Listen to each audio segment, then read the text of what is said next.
వాత్సల్య ధనం ఇది. లేకపోతే ఇక్కడ కూర్చుండటం అనేది ఎంత ఆనందకరమైనటువంటి విషయం. వారి కుటుంబంలో వీరు కానీ, వీరి శ్రీమతులు కానీ, వీరందరూ కూడా నా పట్ల, నా భార్య, నా పిల్లలు, మా అందరి పట్ల కూడా ఎంతో ప్రేమతో ఒక బంధువులాగా చూస్తారు. ఆ గురువుగారి నుంచి ఆ వాత్సల్యం అమ్మగారి నుంచి ఎలా వీరి కుటుంబం నుంచి మాకు అందుతున్నది. దానికి హృదయపూర్వకంగా మల్లాది వారి కుటుంబానికి హృదయపూర్వకంగా నేను నమస్కరిస్తూ, ఇంత అద్భుతమైనటువంటి ఈ కార్యక్రమంలో పాల్గొన్న మిమ్మల్ని అందరినీ కూడా అభినందిస్తున్నాను. ఎందుకనంటే యజ్ఞం చేసి అద్భుతంగా గుండిగలతో గోక్షీరంతో ప్రసాదం చేస్తే తినేవాడు ఉండాలి కదండి. ఏం చేస్తారు ఆ ప్రసాదం అంతా? కనుక మీరందరూ కూడా ఆ ప్రసాదాన్ని అందుకుంటానికి పక్షి తీర్థంలో పక్షిలాగా సమయానికి వచ్చారు మీరు. అయ్యా, మధ్యలో చిన్న ఇబ్బంది మీకు. అది ధర్మోదకాల సమయంలో గురువు గారి మీద ఒక పద్యం చెప్పారు. అవును, అది చెప్పి ముగిద్దాం. ఇప్పుడు అదే నేను అడిగా. కొన్ని ఇట్లాంటివి చేస్తూ ఉంటాను. నేను ఇట్లాంటివి చేయను. నా చేత భగవంతుడు చేయిస్తూ ఉంటాడు, గురువుగారి ఆశీస్సులు. ఈయన ధర్మోదకాల సమయంలో వెళ్ళా నేను. మేమిద్దరం అక్కడే ఉన్నాం, అప్పుడు కలిసి వెళ్ళా. నిర్యాణం రోజు వచ్చాను. అది ధర్మోదకాల సమయంలో వెళితే కూర్చొని ధర్మోదకాలు వదులుతున్నప్పుడు నాకు ఏదో అనిపించి ఏదో గుర్తులేదు కానివ్వండి. చాలా నేను ధర్మోదకాలు వాళ్ళు తరించడానికి వదులుతారు. నేను వదిలే ధర్మోదకాలు స్వీకరించి నన్ను తరింపజేయండి అని ఒక పద్యం చెప్పాను నేను. తెలుగు సాహిత్య చరిత్రలో ఏ కవి ఎవరిపైనా కూడా ధర్మోదకాల సమయంలో ఒక పద్యం చెప్పలా. ఆసుగా పద్యాలు చెప్పేవాళ్ళు 100 మంది ఉన్నారు. 100 మంది ఆసుగా పద్యాలు చెప్తారు. అది సమయమా కాదా అని చూస్తారు. పెళ్ళికైతే వెళ్ళి ఆశీర్వదిస్తూ ఓ పద్యం చెప్తాడు. వాడు పుట్టినరోజు అంటే అవతల వాడికి వెళ్ళి ఓ పద్యం చెప్తాడు. ఇప్పుడు నేను కూడా సందర్భాన్ని బట్టి ఓ పద్యం చెప్పా. క్లుప్త సమధికోపన్యాస కోవిదుండా ఒట్టు ముగియంతు తల బొప్పి కట్టకుండా అని. కనుక పద్యం చెప్పటం కాదు, ఈ సమయంలో పద్యం చెప్పడం ఎక్కడ తెలుగు సాహిత్య చరిత్రలో లేదండి. ఆ భాగ్యం నాకు కలిగింది. అది ఎందుకు? ఆ మహానుభావులు అంటే ఆయనకి నా మీద ఎంత ప్రేమ, నా కవిత్వాన్ని ఆయన ఎంత ఆస్వాదించి వారు. అట్లా ఆయన నా చేత ఒక పద్యం చెప్పించుకున్నారు. తెలుగు సాహిత్య చరిత్ర ఆ పద్యం తీసుకొస్తాం, మీకు యూట్యూబ్లో చెప్తాం, ఫేస్బుక్లో అట్లా పెట్టాం, మీ దగ్గరే ఉంది. అది తెలుగు సాహిత్య చరిత్రలో ఇక్కడ ఇంతమంది సాహితీవేత్తలు ఉన్నారు, ఇంతమంది కవులు పండితులు ఉన్నారు. ఎక్కడన్నా సరే తిరుపతి వెంకట కవులు చనిపోయారు, ఎవరన్నా ధర్మోదకాలు ఎంతోమంది వదులుంటారండి. ఏమండి అటువంటి మహానుభావులు ఎంతమంది, వేటూరి ప్రభాకర్ శాస్త్రి గారు ఎంతమంది ఉన్నారు. అసలు వాళ్ళ ధర్మోదకాల సమయంలో పద్యాలు చెప్పలేక వాళ్ళకి ఎందుకునో రాలా, అది నాకెందుకునో వచ్చింది. అది ఆయన ఆశీస్సులు. నమస్కారం అమ్మా. ముందుగా మా దర్శనం శర్మ గారికి గట్టిగా మనందరి కరతాళ ధ్వనులతో ఆనందాన్ని, నాకు ఈ మహద్భాగ్యాన్ని, నాకు గురువుగారి శత జయంతి అనే విషయం స్మరణలో లేదు. వీరు ఎప్పుడైతే గురువుగారిది శత జయంతి అనే స్మరణ చేశారో తత్క్షణమే ఈ కార్యక్రమం ఇక్కడ జరగాలి అని కోరుకున్న. గట్టిగా ఒకసారి కరతాళ ధ్వనులతో.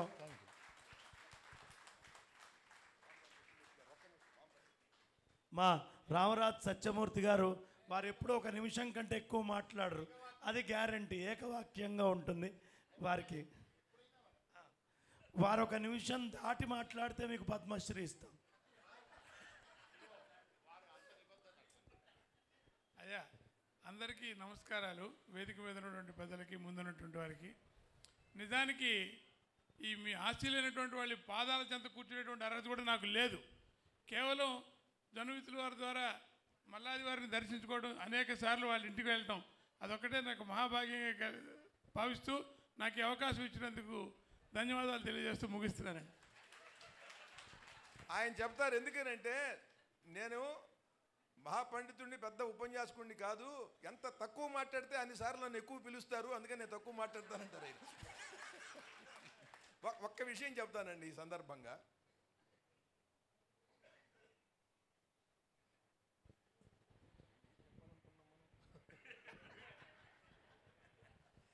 సరే,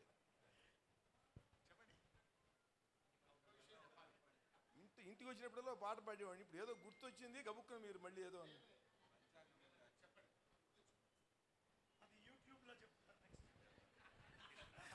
అది మళ్ళీ యూట్యూబ్లో చెప్తారు, అప్లోడ్ చేద్దాం.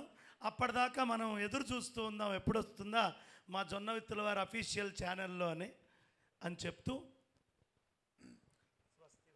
చంద్రశేఖర చంద్రశేఖర చంద్రశేఖర పాహిమాం, చంద్రశేఖర చంద్రశేఖర చంద్రశేఖర రక్షమాం. గుర్తొచ్చింది. అంటే మీ చంద్రశేఖర్ అన్నారు కదా, నేను గురుగారి మీద పంచరత్నాలు రాశా. దాంట్లో ఇదే లేదు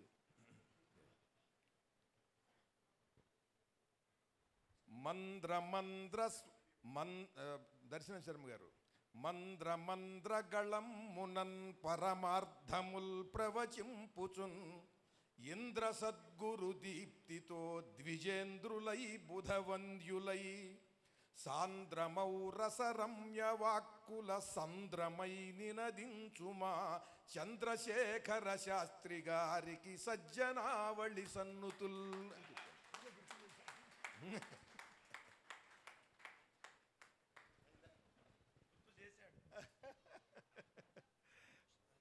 14/1 సత్కారం రెడీ చేసేసి 14/1/2022 మకర సంక్రాంతి రోజున తెల్లవారుజామునే మహానుభావుడు శివైక్యం చెందారన్న సాయంత్రం ఉత్తరాయణ పుణ్యకాలంలో వారు పరమాత్మునిలో లీనమయ్యారని చెప్పి వార్త తెలియగానే తెల్లవారుజామునే అందరం పండగ పక్కన పెట్టి గరికపాటి నరసింహారావు గారు, జొన్నవిత్తుల రామలింగేశ్వరరావు గారు, బంగారయ్య గారు, నేను ఇంకా అనేక మందిని ఆ ఉదయం నుంచి వారి అంత్యేష్టి పూర్తయ్యే వరకు కూడా బాధాతప్త హృదయాలతో ఆ రోజంతా అక్కడే గడిపాము.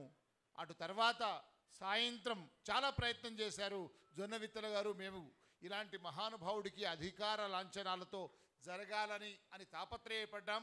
కాకపోయినా ప్రజా లాంఛనాలతో అన్న విధంగా ఆంధ్రజ్యోతిలో ఆ రోజు రాత్రి ప్రత్యక్ష ప్రసారం ద్వారా లక్షల మంది చూసే విధంగా వారిని స్మరించుకునే అపురూప కార్యక్రమంలో పాల్గొనే ఆ అవకాశం జరిగింది. ఆ తర్వాత ఒక స్మృత్యంజలి కార్యక్రమాన్ని అదే ధర్మోదకాల రోజునే ఏర్పాటు చేస్తే చాగంటి గారు, జొన్నవిత్తుల వారు, గరికపాటి వారు, సామవేదం వారు, ఇలా సలాక రఘునాథ శర్మ గారు, ఎంతమంది తెలుగునాట ఉన్న 50 మంది, వద్దిపర్తి పద్మాకర్ గారు ఎక్కడో సింగపూర్ నుంచి వారు పంపించారు. ఇలా ప్రతి ఒక్క పండితులు, నండూరి శ్రీనివాస్ గారు, వీళ్ళందరూ కూడా సంస్మరణ 6 గంటల సేపు చాలా గంభీరంగా జరిగింది. ఆ కార్యక్రమం నిర్వహించే భాగ్యం కలిగింది. ఇంతటి మహోన్నతమైనటువంటి 3 రోజుల శతజయంతి ఉత్సవ త్రివేణి అద్భుతంగా సాగింది. ఈరోజు జరిగిన మల్లాది చంద్రశేఖర శాస్త్రి గారి సంస్మరణ కార్యక్రమం, శతజయంత్యుత్సవ సభ అనగానే పిలిచినంతనే ఇచ్చినటువంటి ఈ మహానుభావులను ఇప్పుడు ఈ సందర్భంగా ఈ వేదిక మీద సత్కరించుకుందాం. మొదట శ్రీ రామనాథ శాస్త్రి గారిని. ఏం పర్లేదు, ఉండండి. అయ్యా, ఇది శత జయంతి.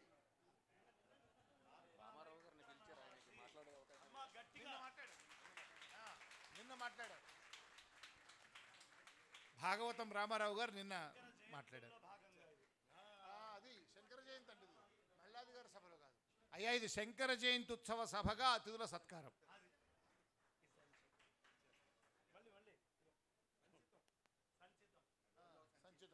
శ్రీ జొన్నవిత్తుల రామలింగేశ్వరరావు గారికి.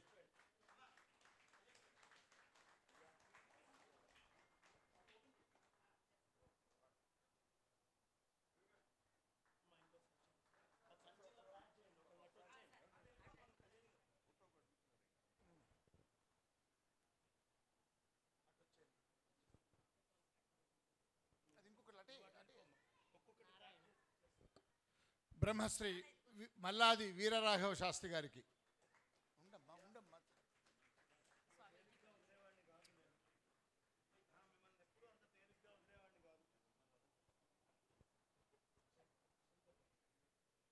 ప్రభాకర్ శర్మ గారి గురువు గారికి. అయ్యా,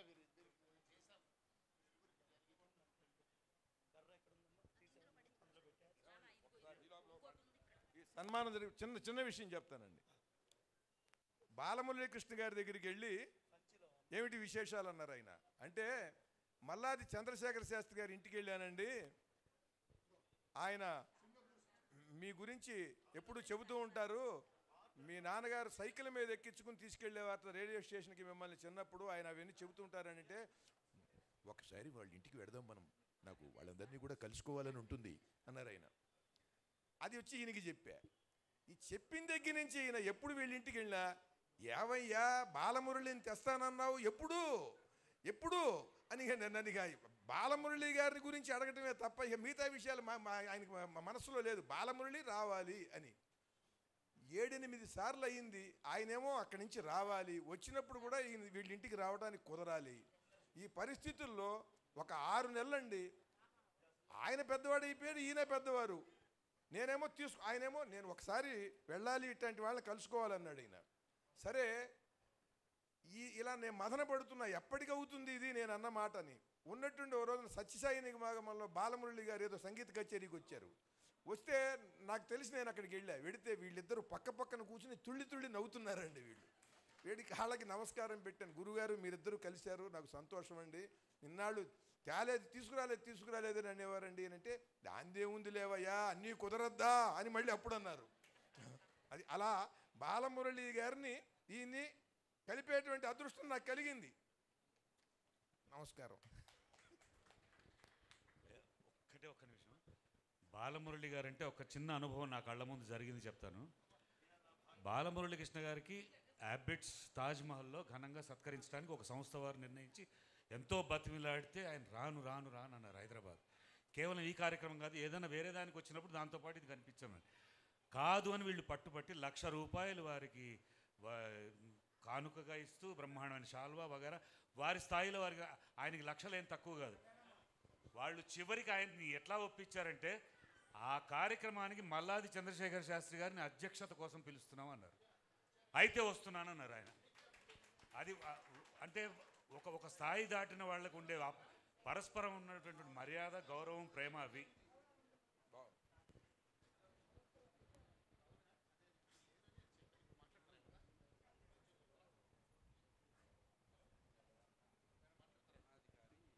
అమ్మ ఒక్కసారి అందరం లేచి నిల్చొని మల్లాది చంద్రశేఖర శాస్త్రి గురువు గారికి గట్టిగా కరతాళ ధ్వనులు చేసి శాంతి.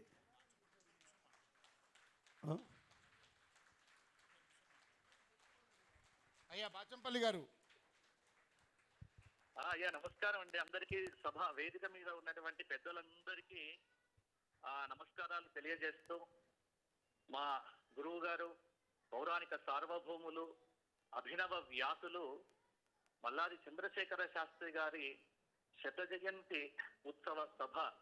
ఎందుకంటే ఈ రోజున అసలు తెలుగునాట పురాణ ప్రవచనం అనేటువంటి ఒక ప్రక్రియ ఉన్నది అంటే, ఈ రోజున ఇంతమంది ఆధ్యాత్మికవేత్తలు, ప్రవచనకారులు ఈ విధంగా ప్రవచనములు చెబుతున్నారంటే, దానికి ఎలాగైతే ఆదిశంకర భగవత్పాదుల వారు సనాతన ధర్మానికి ఒక మార్గం వేస్తే, తర్వాత ఆ మార్గంలో రామానుజుల వారు, తర్వాత మిగతా వారందరూ ఎలా కూడా నడిచారో, అలాగే ఈ రోజున ప్రవచనము అనేటువంటి మాటకు ఒక దారి పరిచి ప్రవచనము, పురాణ ప్రవచనం అనేటువంటి ఒక ప్రక్రియకు అద్భుతమైనటువంటి ఒక స్థాయిని తీసుకొని వచ్చినటువంటి వ్యక్తి, శక్తి, కారణ జన్ములు మా గురువు గారు పౌరాణిక సార్వభౌములు మల్లాది చంద్రశేఖర శాస్త్రి గారు. వేదిక మీద ఉన్నటువంటి నా దురదృష్టం ఏంటంటే నేను ఆ సభలో లేకపోవడము. కానీ ఆ సభను ఆద్యంతం కూడా నేను ఇక్కడ అమెరికా నుంచి చూస్తూ ఉదయం నుండి ఒక చాలా అద్వితీయమైనటువంటి ఒక చక్కటి ఆనందాన్ని పొందుతూ ఉన్నాను. మా రామనాథ శాస్త్రి గారు, అలాగే బంగారయ్య శర్మ గారు, అలాగే ఉన్నవిత్తుల గారు, వీళ్ళందరూ మాట్లాడినటువంటి ప్రతి అంశము నేను చూడటం జరిగింది. ఎందుకంటే బంగారయ్య గారు, నేను అనేక సందర్భాల్లో గురువు గారి దగ్గర మేము కలిసేవారం. కాబట్టి ఈ రోజున సువర్ణ భారతి గోశాలలో మా గురువు గారి యొక్క సభ జరుగుతున్నది అంటే చాలా ఆనందంగా ఉంది. మా గురువు గారి గురించి ఎంతైనా అంటే చెప్పటానికి ఇంకా అద్వితీయం. కాబట్టి అటువంటి సద్గురువుల యొక్క దివ్య చరణములకు, ఎందుకంటే నా జీవితానికి కర్త, కర్మ, క్రియ ఏదైనా ఉంది అంటే అది కేవలం మా గురువు గారు మాత్రమే. మా గురువుల దివ్య చరణములకు సాష్టాంగ ప్రణామములు సమర్పణం చేస్తూ, దర్శనం వారు చేస్తున్నటువంటి ఈ కార్యక్రమం ఏదైతే ఉందో అది అద్భుతం. మీకు ధన్యవాద సుమాంజలు తెలియజేస్తూ ఈ అవకాశం ఇచ్చిన వేదిక మీద ఉన్న ప్రతి ఒక్కరికి పేరు పేరున నేను నమస్కారాలు తెలియజేస్తూ ధన్యవాదం. ధన్యవాదాలండి. మొదట సలాక రఘునాథ శర్మ గారితో ఆరంభించి బాచంపల్లి సంతోష్ కుమార శాస్త్రితో మనం సుసంపన్నం సుశోభితం చేసుకున్నాం ఈ శతజయంతి సభను. అందరికీ నమస్కారం. ఇప్పుడు బ్రహ్మశ్రీ సామవేదం షణ్ముఖ శర్మ గారి కాశీ నుంచి వారు ఒక అద్భుతమైనటువంటి ఆదిశంకరాచార్యుల వారు దర్శించిన హరిహర ఆత్మమూర్తులు, ఈ హరిహర మూర్తులు ఎలా ఉన్నారు అనే విషయాన్ని వారు చెప్పబోతూ ఉన్నారు. కాబట్టి మా లైవ్ టీం దానికి అవసరమైనటువంటి ఏర్పాటు సిద్ధం చేసుకొని అది డిస్ప్లే చేయండి. వారు కాశీలో ఉండి దీక్షగా ఇది పంపించారు. ఇది శ్రద్ధగా మనం చాలా అవసరమైన విషయాలు, వారు ఏదైనా బ్రహ్మశ్రీ సామవేదం షణ్ముఖ శర్మ గారు మాట్లాడారు అంటే చాలా గొప్ప రీసెర్చ్ ఉంటుంది అందులో, చాలా విశేషంగా లోతుల్లోకి వారికి పరిపూర్ణమైనటువంటి ఆశీస్సులు ఎప్పుడు బ్రహ్మశ్రీ మల్లాది చంద్రశేఖర శాస్త్రి గారు సామవేదం షణ్ముఖ శర్మ గారిని పరిపూర్ణంగా ఆశీర్వదించేవారు. నిగర్విలాగా ఉన్నాడు ఇతను అని ఆయన స్పష్టంగా చెప్పేవారు. కాబట్టి ఈ వేదికకి విచ్చేసిన మా జొన్నవిత్తుల వారికి అయితేనేంటి, సత్యమూర్తి గారికి అయితేనేంటి, అదే మా ప్రభాకర శర్మ గారికి, వీర్రాఘవ శాస్త్రి గారికి, మా రామనాథ్ శాస్త్రి గారికి, వారి కుటుంబ సభ్యులకి, అనంత లక్ష్మమ్మకి, అలాగే మా సోమయాజులు గారికి అయితేనేంటి, అందరికీ కూడా అనేక ప్రణామాలు చేస్తూ ఇప్పుడు షణ్ముఖ శర్మ గారి యొక్క ప్రవచనాన్ని మనం విందాము అని చెప్తూ ఆరంభం చేయవలసిందిగా. Live start.